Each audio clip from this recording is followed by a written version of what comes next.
حمیرہ اصغر کو قتل کیا گیا ہے، یہ شکایت گومی رائمل نے نہیں کی۔ گومی رائمل تو شاید حمیرہ اصغر کو جانتی بھی نہیں ہوگی۔ وہ تو 60 سال کی ایک ہندو دیہاتی عورت ہے اور میرپور خاص کے قریب ایک چھوٹے سے گاؤں میں رہتی ہے۔ آپ حیران ہو رہے ہوں گے کہ حمیرہ اصغر کے معاملے میں کس گومی رائمل کی بات کر رہا ہوں۔ بتاتا ہوں، ذرا ٹھہریے۔ پہلے یہ بتا دوں کہ حمیرہ اصغر کی موت کی وجہ جاننے کے لیے لاش سے حاصل نمونے ایک ہفتے تک پولیس کے پاس پڑے رہنے کے بعد اب کیمیکل ایگزامینیشن کے لیے بھیجے جا سکے ہیں۔ حمیرہ اصغر کی لاش پر کھال کسی ممی کی طرح چپکی ہوئی تھی، دانت جبڑے سے الگ ہو چکے تھے، جسم کی لمبی ہڈیاں چھونے پر بکھر رہی تھیں، سر سلامت تھا لیکن اندر دماغ موجود نہیں تھا۔ یہ ہے حمیرہ اصغر کی پوسٹ مارٹم رپورٹ، جس کی تفصیل میں آج آپ کو بتاؤں گا۔ لیکن اگر آپ کمزور دل ہیں تو پلیز یہ پروگرام مت دیکھیے گا، کیونکہ حمیرہ اصغر کی پوسٹ مارٹم رپورٹ اپنے اندر بہت کچھ سمیٹے ہوئے ہے۔ پروگرام کا آغاز میرپور خاص سے کرتے ہیں۔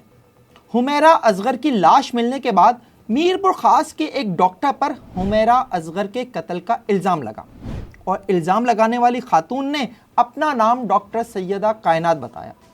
ڈاکٹر سیدہ کائنات کی یہ شکایت وزیر اعظم پورٹل کے ذریعے آئی جی سندھ تک پہنچی تھی، اور اس شکایت میں کہا گیا تھا کہ اداکارہ و ماڈل حمیرہ اصغر کی موت طبعی نہیں ہے بلکہ ایک منظم سازش کا نتیجہ ہے۔ ڈاکٹر سیدہ کائنات نے شکایت میں خود کو حمیرہ اصغر کا قریبی دوست بتایا تھا اور کہا تھا کہ حمیرہ نے اپنی زندگی میں انہیں اور ان کی ایک اور قریبی دوست کو یہ بتایا تھا کہ ان کے ایک ڈاکٹر دوست ڈاکٹر سیرم سجاد کے والد نے، جو محکمہ صحت میں ڈپٹی ڈائریکٹر ہیں، حمیرہ اصغر کے ساتھ زیادتی کی تھی اور وہ اسے بلیک میل بھی کر رہے تھے۔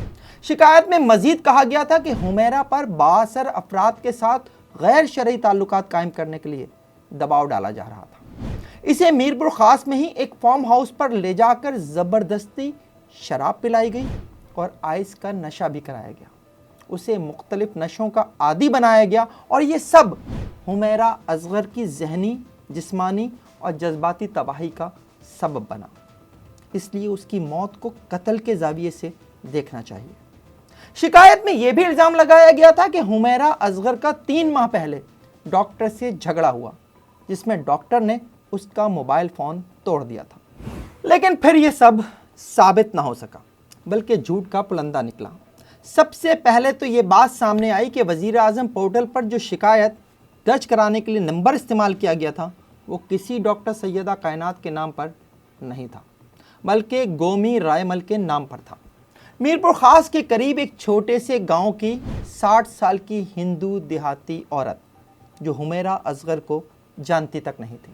تحقیقات میں سامنے آیا کہ ڈاکٹر سیدہ کائنات ایک فرضی کردار ہے، لیکن درخواست میں جس پر الزام لگایا گیا تھا وہ ڈاکٹر فرضی نہیں تھا۔ ڈاکٹر سیرم سجاد اور اس کے والد حکیم سجاد دونوں نہ صرف جیتے جاگتے کردار ہیں بلکہ حکیم سجاد نے تو اس واقعے کے بعد ایک پریس کانفرنس بھی کی ہے اور الزام لگایا ہے کہ ان کے مخالفین انہیں پھنسانا چاہتے ہیں اور ان کے خلاف پہلے ہی ایک مقدمہ عدالت میں زیر سماعت ہے۔ حکیم سجاد نے میرپور خاص میں اپنا فارم ہاؤس ہونے کا بھی اقرار کیا ہے، لیکن کہا کہ وہ یا ان کا بیٹا نہ تو حمیرہ اصغر کو جانتے ہیں اور نہ ہی وہ کبھی ان کے فارم ہاؤس پر آئی۔ اس سارے معاملے میں جو بات اہم ہے وہ یہ ہے کہ ڈاکٹر سیرم اور اس کے والد دونوں کا تعلق میرپور خاص سے ہے اور گومی رائمل بھی میرپور خاص ڈویژن میں ہی ایک چھوٹے سے گاؤں کی رہائشی ہے، یعنی کہیں نہ کہیں کچھ تو گڑبڑ ہے۔ میں نے اس معاملے کے بعد وزیر اعظم پورٹل کا بھی وزٹ کیا ہے، جو دراصل پاکستان سٹیزن پورٹل ہے، اور اس پورٹل پر کوئی بھی کمپلین کرنے سے پہلے اکاؤنٹ بنانا پڑتا ہے، جس میں صرف موبائل فون نمبر نہیں بلکہ شناختی کارڈ نمبر، ای میل ایڈریس اور گھر کا مکمل ایڈریس بھی دینا پڑتا ہے، جس میں ڈسٹرکٹ، شہر، صوبہ سب بتانا پڑتا ہے۔ اور جب آپ کا اکاؤنٹ بن جاتا ہے تو آپ اس کے ذریعے لاگ ان ہو کر کوئی کمپلین کر پاتے ہیں۔ حمیرہ اصغر کے معاملے میں پولیس نے تاحال صرف یہ بتایا ہے کہ حمیرہ اصغر سے متعلق جو شکایت وزیر اعظم پورٹل پر درج کی گئی اس میں شناختی کارڈ نمبر گومی رائمل کا تھا، لیکن باقی انفارمیشن کس کی تھی؟ یعنی شناختی کارڈ نمبر کس کا تھا، ای میل ایڈریس کس کا تھا اور مکمل پتہ کس کا تھا؟ اگر یہ سب بھی گومی رائمل کی تھیں تو کمپلین ڈاکٹر سیدہ کائنات کی طرف سے ممکن ہی نہیں ہے، کیونکہ پورٹل کی سیٹنگ یہ سب الاؤ نہیں کرتی۔ حقیقت تو یہ ہے کہ یہ پورٹل یوزر فرینڈلی بھی نہیں ہے۔ میں نے اس سارے معاملے پر موقف جاننے کے لیے براہ راست حکیم سجاد سے بات کی تو حکیم سجاد نے ایک اور ہی کہانی سنائی۔ حکیم سجاد کے مطابق کچھ لوگ سوشل میڈیا پر ان کے خلاف جھوٹی خبریں وائرل کر کے انہیں بلیک میل کرتے ہیں، ان سے بھتہ طلب کیا جاتا ہے، اور حمیرہ اصغر کے معاملے میں بھی انہی لوگوں نے انہیں ملوث کرنے کی کوشش کی ہے۔ حکیم سجاد سے ان کے اختلافات یا دشمنی کافی پرانی ہے، اور انہی میں سے ایک فرد نے حکیم سجاد اور ان کے بیٹوں کے خلاف اقدام قتل کا مقدمہ بھی درج کرا رکھا ہے۔ ایک حکیم ہونے کی وجہ سے حکیم سجاد کے کچھ معجونوں کی میرپور خاص میں کافی شہرت ہے، جو کافی مہنگے بھی ہیں۔ حکیم سجاد کے مطابق دشمنی یا مخالفت کا آغاز اسی وقت ہوا جب ان سے وہ معجون مفت مانگے گئے، اور نہ دینے پر ان کے خلاف سوشل میڈیا پر باقاعدہ ایک مہم شروع کر دی گئی۔ حکیم سجاد کا کہنا ہے کہ ان کا یا ان کے بیٹے یا کسی نوکر کا بھی حمیرہ اصغر سے کوئی تعلق ثابت ہو جائے تو انہیں گولی مار دی جائے، وہ اپنا خون معاف کرتے ہیں۔ حکیم سجاد نے حمیرہ اصغر کے معاملے میں انہیں ملوث کیے جانے کے خلاف FIA سائبر کرائم حیدرآباد میں درخواست بھی جمع کرا دی ہے، تاہم اس پر ابھی تک کوئی کارروائی شروع نہیں ہو سکی ہے۔ اب ذرا واپس کراچی آتے ہیں اور آپ کو خبر دیتے ہیں کہ حمیرہ اصغر کی موت کا تعین کرنے کے لیے ابتدائی پوسٹ مارٹم کے بعد کیمیکل ایگزامینیشن کے لیے لیے گئے نمونے کئی دن تک پڑے رہنے کے بعد صرف 3 دن پہلے کیمیکل ایگزامینر کو بھیجے گئے ہیں۔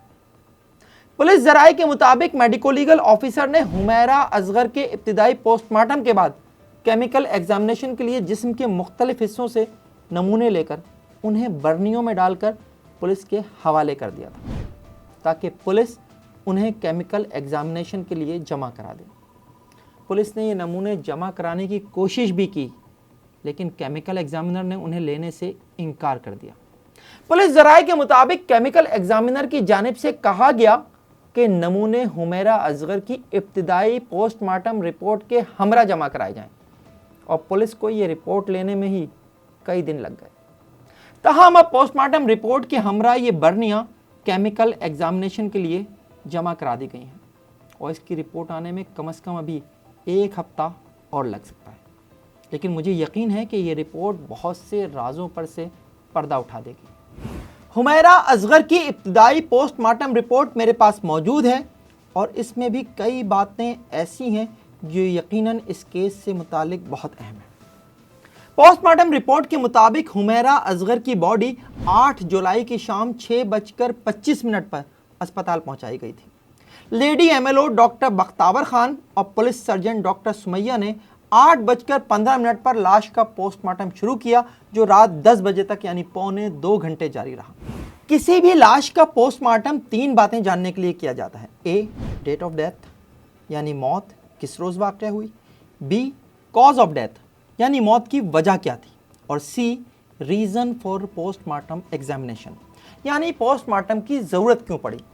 اور حمیرہ اصغر کی لاش کا پوسٹ مارٹم شروع کرنے سے پہلے ان تینوں سوالوں کے جواب لیڈی MLO کے سامنے واضح نہیں تھے، اس لیے تینوں سوالوں کے آگے فارم میں لکھا گیا: موت کس دن ہوئی نہیں معلوم، موت کی وجہ بظاہر طبی ہے، لیکن اصل وجہ جاننے کے لیے پوسٹ مارٹم ضروری ہے۔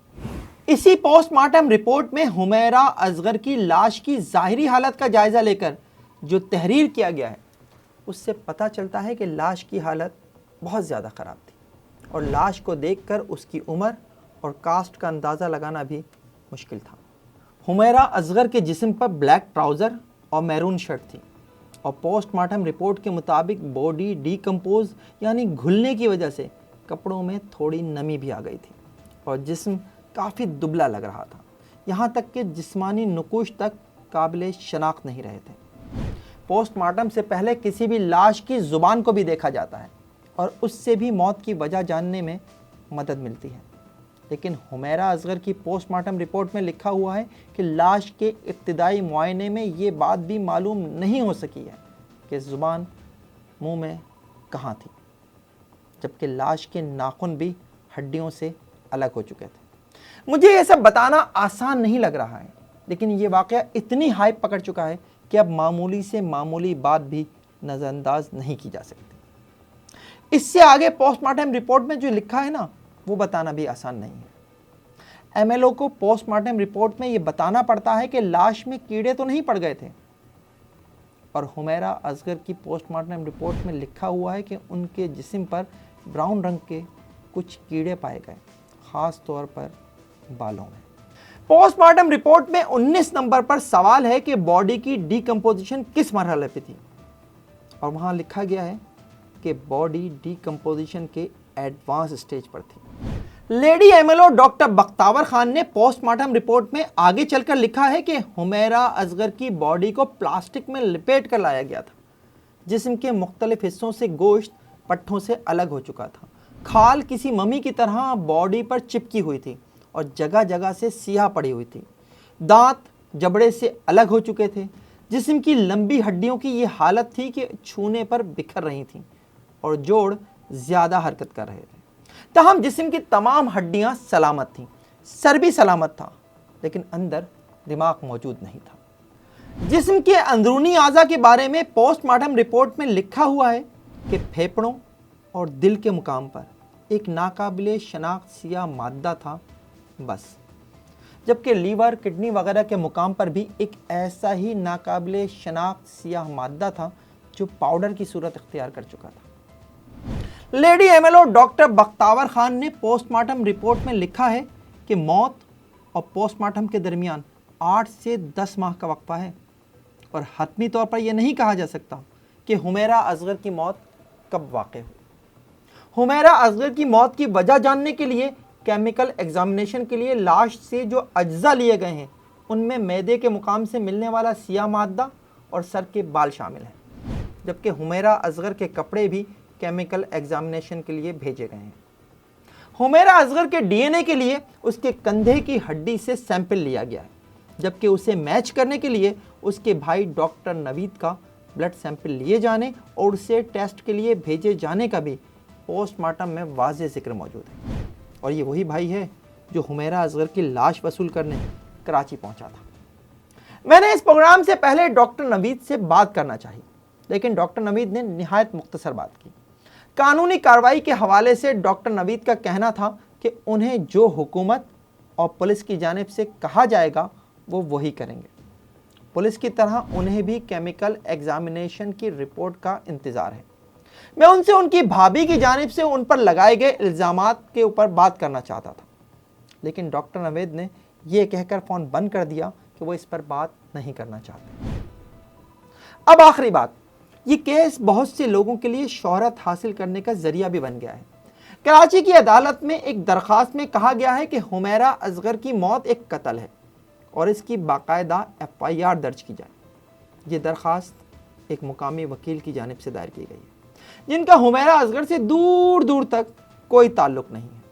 عدالت نے اس درخواست پر پولیس کو نوٹس جاری کر دیا ہے اور پولیس کی جانب سے جواب بھی تیار کر لیا گیا ہے، جو جلد عدالت میں پیش کر دیا جائے گا۔ پولیس نے اپنے جواب میں ڈاکٹر نوید یعنی حمیرہ اصغر کے بھائی کا ذکر کرتے ہوئے کہا ہے کہ حمیرہ اصغر کے قانونی ورثاء فی الحال کسی قسم کی قانونی کارروائی نہیں چاہتے۔